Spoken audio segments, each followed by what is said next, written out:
Boa noite.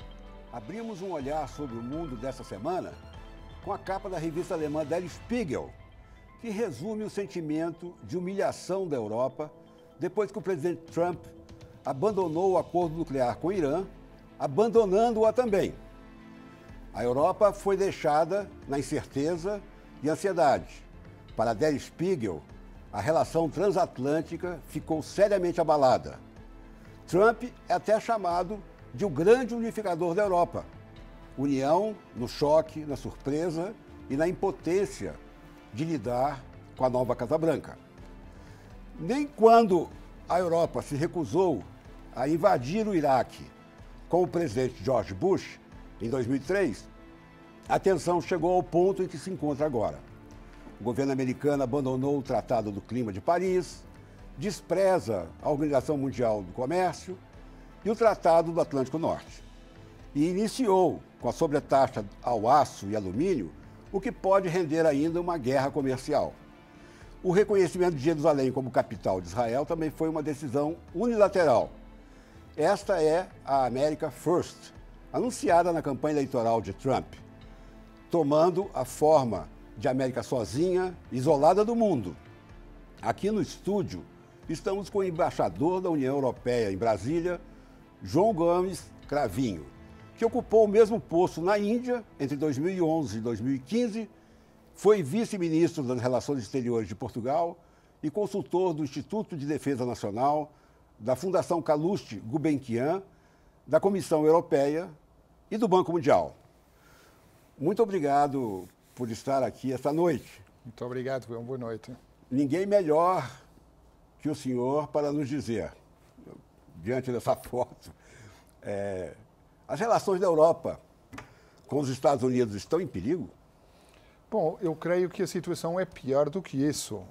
Eu creio que o mundo inteiro vive momentos de grande preocupação. Nós temos uma ordem internacional que, mal ou bem, e sabemos todos que poderia ser uma ordem melhorada, mas mal ou bem tem mantido a paz internacional nos últimos 70 anos, desde a Segunda Guerra Mundial. A Europa é uma parte muito importante disso e essa ordem internacional está claramente sob assalto. Nós temos no nosso ADN o multilateralismo como uma componente fundamental da nossa atitude em relação ao mundo e, portanto, para a Europa, aquilo que é importante é tudo fazermos para que a ordem não seja desmantelada, que seja antes reforçada. Mas na sua introdução faz referência a várias áreas em que nos temos de preocupar. Eu creio que, na minha perspectiva de embaixador da União Europeia no Brasil, isto dá uma oportunidade para aqueles que são multilateralistas, como é o caso da União Europeia e do Brasil, de trabalharem juntos para que o mundo seja o mundo que almejamos e não o mundo que tememos. É um isolacionismo que pode pôr em perigo até o multilateralismo. Esta ordem internacional, certo que ela está um pouco envelhecida, arcaica. Há muitos anos que se procura reformar o Conselho de Segurança das Nações Unidas, por exemplo, e o Brasil tem estado muito empenhado nisso. Mas, por outro lado, tem-nos oferecido alguns pontos de referência. O que é importante para nós é que a ordem internacional seja uma em que prevaleça a justiça, em que os menos poderosos poderão ter os seus direitos razoavelmente respeitados, ou seja, tudo aquilo que não é a lei da selva, tudo aquilo que não é um contexto em que se impõe a lei do mais forte contra qualquer consideração de justiça ou de direitos dos outros. Esse tipo de mundo não nos interessa e nós vamos fazer todo o possível para trabalhar com todos os países aliados. E acreditamos que os Estados Unidos têm aí um papel a desempenhar. Enfim, ao longo dos últimos 8 anos, antes de Trump, com Obama, trabalhámos bem e acreditamos que os Estados Unidos não são uma causa perdida. Acreditamos que os Estados Unidos é um país com quem poderemos, no futuro, também voltar a contar para o reforço da ordem internacional. A União Europeia tentou emplacar na ONU uma resolução sobre os acontecimentos em Gaza dessa semana. A Romênia, a Hungria e a República Tcheca bloquearam a resolução. Então ela está parada. Mas o Kuwait apresentou uma outra resolução sugerindo investigações que apurem por que o exército israelense disparou balas de verdade numa manifestação em que a maioria dos manifestantes estavam desarmados. E os Estados Unidos, então, bloqueou essa resolução. É difícil lidar com esse veto e é difícil deixar a situação que aconteceu no Oriente Médio do jeito que está. Sim. Sim. Bom, infelizmente nós estamos perante uma situação que foi recentemente classificada pelo secretário-geral das Nações Unidas, António Guterres, como uma espécie de regresso à Guerra Fria. Há muitas diferenças entre o momento que vivemos hoje, do século XXI, e a Guerra Fria, que teve lugar em boa parte da segunda metade do século XX. Na Guerra Fria havia aquela oposição entre Estados Unidos e União Soviética, com projetos ideológicos distintos e que se bloqueavam mutuamente. Hoje em dia nós temos nas Nações Unidas, no Conselho de Segurança, que é o órgão central da ordem internacional criada depois da Segunda Guerra Mundial, temos Estados Unidos e Rússia que também se bloqueiam mutuamente, embora já sem visões ideologicamente distintas, já sem projetos para o oferecer aos outros países pelo mundo fora. E isso é muito preocupante porque, sem o bom funcionamento desse órgão e de vários outros, é evidente que os países começam a procurar soluções fora das instituições. E isso leva, por sua vez, a um enfraquecimento contínuo das instituições. No que diz respeito ao Oriente Médio,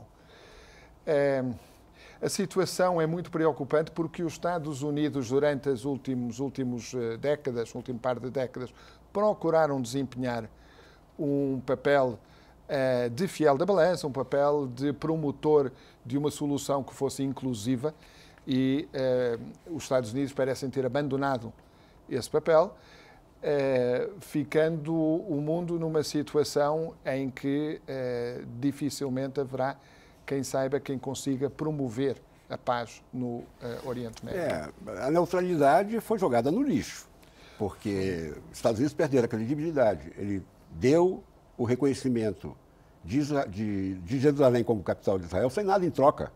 Não houve concessões exigidas de Israel.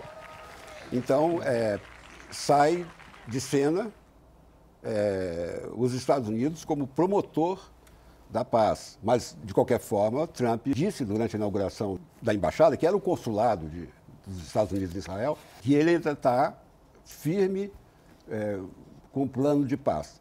Ele disse isso durante a campanha, mas ele nunca apresentou o plano de paz. Tanto que ele está sendo conhecido nos Estados Unidos agora como compra agora e paga depois.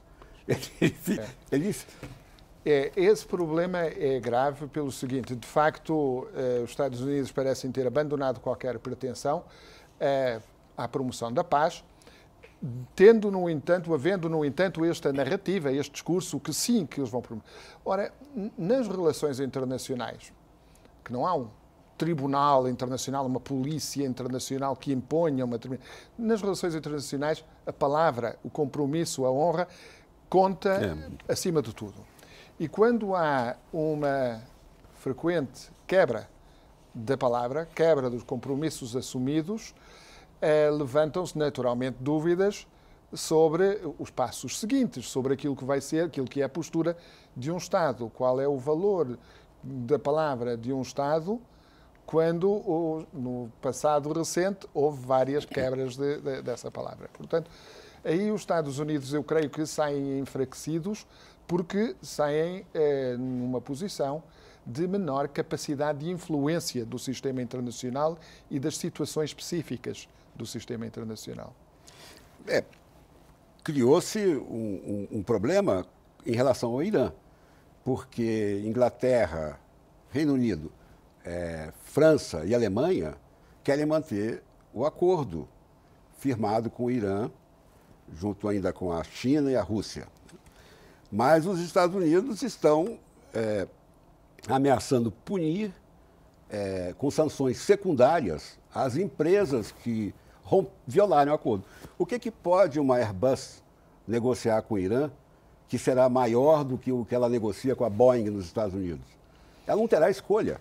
Certo. Bom, a União Europeia está profundamente empenhada em procurar salvar este acordo. Não há alternativa melhor e os Estados Unidos decidiram sair do acordo sem apresentar qualquer alternativa. Ora, a questão das sanções, ainda estamos para ver como é que elas se resolvem. Tem razão ao referir o perigo que é para o comércio internacional a existência de sanções secundárias, não é? As sanções primárias são aquelas que dizem não pode fazer negócios com fulano tal. E as sanções secundárias são aquelas que dizem se fizer negócio com fulano tal, então será penalizado nas suas atividades noutras partes do mundo, incluindo os Estados Unidos.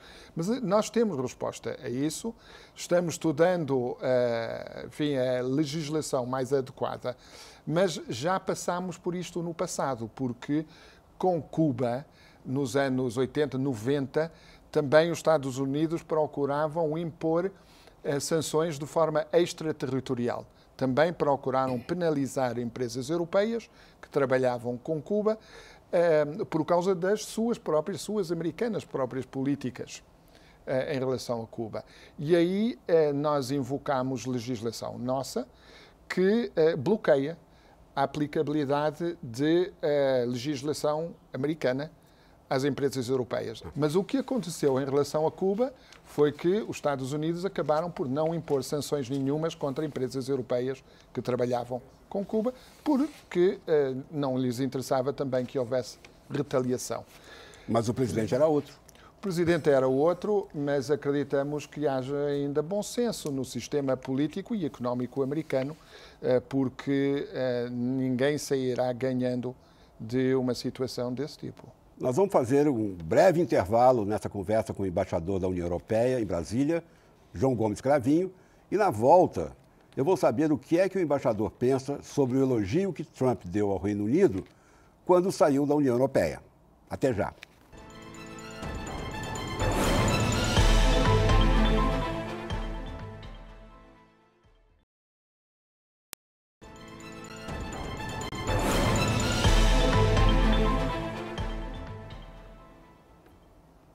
Nós voltamos a falar com o embaixador da União Europeia em Brasília, João Gomes Cravinho, que foi vice-ministro das Relações Exteriores de Portugal. Conforme eu prometi, pergunto a respeito do elogio que Trump fez ao Reino Unido quando ele saiu da União Europeia. Isso pode ser visto como incentivo a outros países europeus populistas, anti-imigrantes, islamofóbicos, como Hungria, Polônia e agora talvez a Itália, com eurocéticos tomando o poder? Isso é um incentivo? Não creio que os europeus se sintam muito motivados ou incentivados por esse tipo de comentário. Permita-me dois tipos de resposta. Um sobre o comentário do Presidente Trump e o outro sobre o que se passa na Europa. O comentário do Presidente Trump é um comentário estranho, porque ele vai contra décadas de política americana. A política americana foi sempre a favor, desde o Kennedy, Johnson, Nixon, Carter, foi Reagan, até os tempos mais recentes de Clinton, Obama, foi sempre favorável a um Reino Unido fortemente consolidado no centro da Europa, porque é uma ponte natural entre Washington e Bruxelas. E, portanto, é estranho, não parece haver um raciocínio claro e bem fundamentado numa lógica de política externa americana para um comentário desse tipo do Trump. A única interpretação é uma interpretação em que ele eventualmente favorecerá a desordem. E, infelizmente, aí tem um outro parceiro do outro lado da União Europeia, que é o Presidente Putin, que também tem procurado a desordem para o reforço do posicionamento da Rússia. E, portanto, esses dois polos. Eu não sei, não quero classificar Washington como um promotor de desordem, mas alguns comentários do presidente Trump podem levar a essa interpretação como sua própria preferência pessoal. Esses dois polos de desordem são um desafio tremendo para a Europa. No entanto, internamente, o Brexit foi um choque para todos nós, mas um dos resultados desse choque foi precisamente um declínio do euroceticismo. Em países que havia uma percentagem da população favorável à saída da União Europeia, essa percentagem diminuiu muito significativamente. Não temos hoje nenhum país que queira sair da União Europeia. Há 2 ou 3 governos que sistematicamente são contra Bruxelas, mas eles não dizem às suas populações vamos sair da União Europeia. Não há nenhum tipo de comentário a esse respeito. E em Itália, que está agora no processo de formação de um novo governo, depois de eleições pouco conclusivas, em Itália nós temos partidos anti-Bruxelas, anti-euro, anti-União Europeia, mas que não dizem vamos sair do euro, vamos sair da União Europeia. Dizem apenas que aproveitam-se de uma certa onda populista para dizer mal de tudo. Agora vão ter um desafio, que é o confronto com a realidade, à medida em que são obrigados a assumir responsabilidade de governo. Me parece que o próprio Reino Unido, se votasse hoje outra vez, permaneceria na União Europeia. Houve uma decepção muito grande com o voto. Eu creio que hoje em dia, no Reino Unido, tornou-se claro que muitas das promessas sobre as quais se baseou a campanha do Brexit foram promessas falsas. Foram promessas que não tinham nenhum baseamento. Foram promessas, por exemplo, que a saída da União Europeia ia permitir mais 350 milhões de libras para o Sistema Nacional de Saúde, quando hoje em dia os planos para os próximos anos são de cortar, porque o Reino Unido era um grande beneficiário também da União Europeia e vai ter de encontrar outras fontes orçamentárias para pagar aquilo que vai deixar de receber da União Europeia. Esse fake news poderia ser atribuído a uma conspiração? Bom, eu acho que devemos distinguir entre duas coisas que ambas nos devem preocupar em democracia.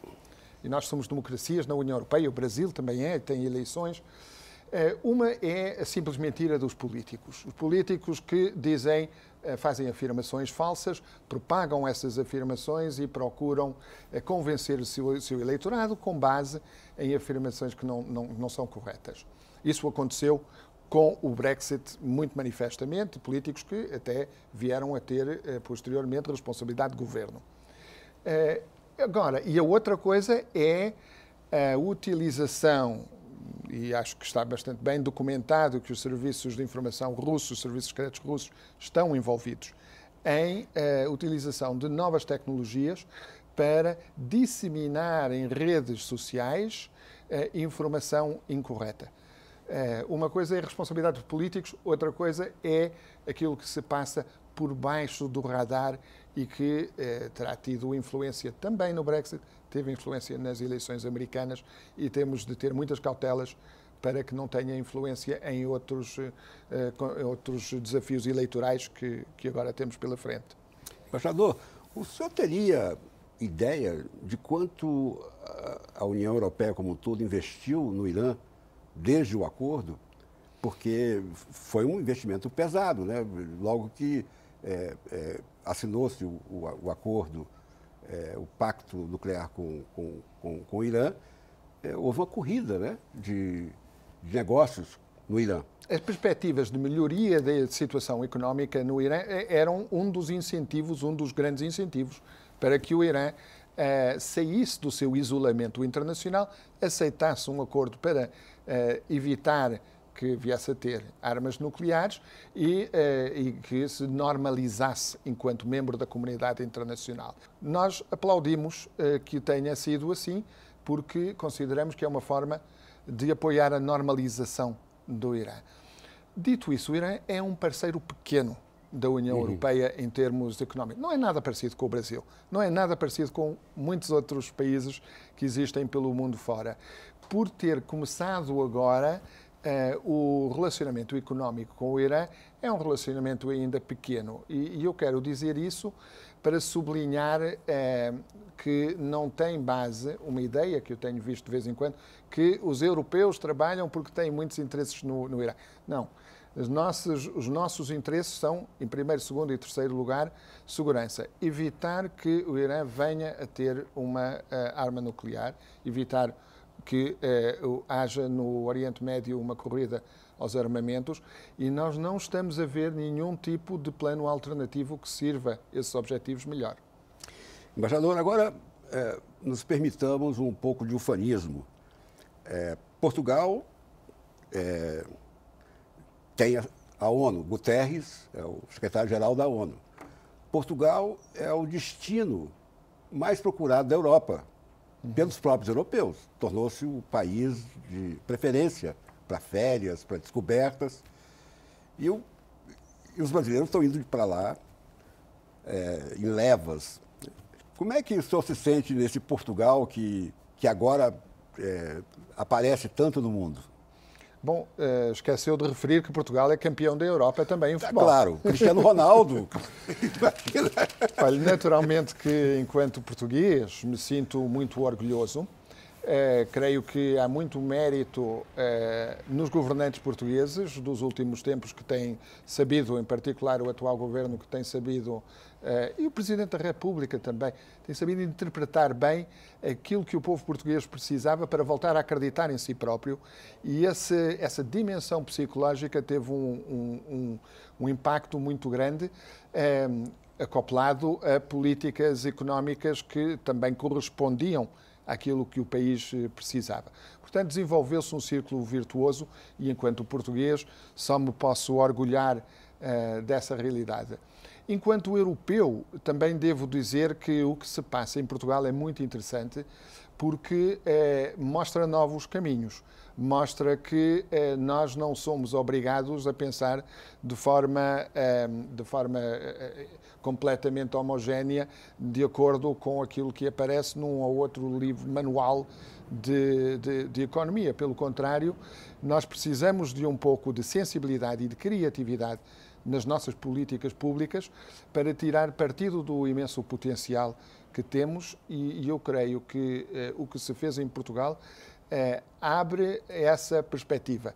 Não estou dizendo que aquilo que se fez em Portugal tenha de ser replicado, porque as circunstâncias são muito diferentes de país para país. Mas aquilo que se fez em Portugal introduz um pouco de ousadia no pensamento público, e isso creio que é altamente positivo. Agora, uma curiosidade que eu não sei se faz parte intrínseca dessa nossa conversa. O movimento independentista na Espanha preocupa Portugal? Eu creio que preocupa Portugal, preocupa toda a Europa. Nós, na União Europeia, toda a dinâmica europeia é sobre unir, não é sobre dividir. E unir não significa dissolver as nossas diferenças num só caldo em que somos europeus sem qualquer distinção uns entre uns e outros. Não significa dissolver as nossas histórias, mas significa, a partir das nossas identidades próprias, e há muitas na Europa, e há vários países, há várias identidades internas, significa, a partir dessas entidades, trabalharmos de forma conjunta, harmoniosa, diminuir barreiras e não aumentar barreiras. Portanto, o separatismo para nós dentro da Europa é algo que vemos com grande preocupação. Esperemos que não haja agora, a partir de 2018, outras ameaças separatistas dentro da União Europeia. Eu tenho mais um pouquinho de tempo só, e eu gostaria que o senhor nos contasse sobre o seu livro. O meu livro, tenho um livro chamado Visões do Mundo. Visões do Mundo. E esse livro trata de a forma como, ao longo do século XX em particular, porque a disciplina de Relações Internacionais nas universidades é do século XX, como ao longo do século XX foi evoluindo a maneira de olhar para o mundo de uma maneira académica. As primeiras teorias que havia sobre relacionamento internacional na altura da Primeira Guerra Mundial e como essas teorias foram evoluindo, como têm também algumas particularidades geográficas vindos de diferentes... Então, Visões do Mundo é um livro que procura também dizer uma coisa que é relativamente simples. É que este mundo nosso é muito complexo, há muitas maneiras de olhar para ele e só com a capacidade de entendermos que outros podem olhar para o mundo de forma diferente daquele com que nós olhamos para o mundo, só assim é que nós conseguimos começar a construir pontes e começar a encontrar os caminhos para a solução pacífica dos problemas que sempre existirão no relacionamento internacional. Bom, eu agradeço ao embaixador da União Europeia em Brasília, João Gomes Cravinho, por essa conversa, para mim, muito importante, bastante interessante. A gente teve a oportunidade de analisar a repercussão das atitudes do governo Trump na Europa e no Oriente Médio, com um interlocutor muitíssimo experiente. Um olhar sobre o mundo fica por aqui e eu agradeço a sua companhia. Nós voltaremos na semana que vem, sempre às segundas, às 15 para as 10 da noite, depois da conversa com Roseanne Kennedy. Boa noite.